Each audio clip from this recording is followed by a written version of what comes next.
ពេលនេះជាឋានសួគ៌មែនទេ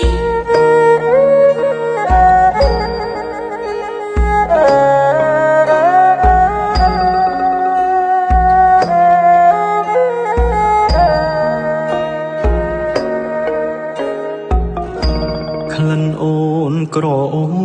បជាប់នេសាបងទៅទីណាក្លិនជីវ៉ាតាមជានិច្ច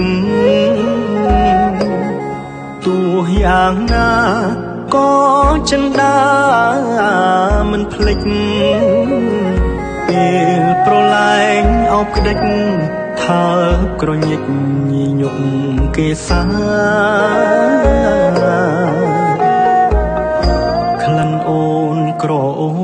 បមិនព្រួលប្រែម្ដេចចិត្តកិច្ចការបែប្រែព្រួលពី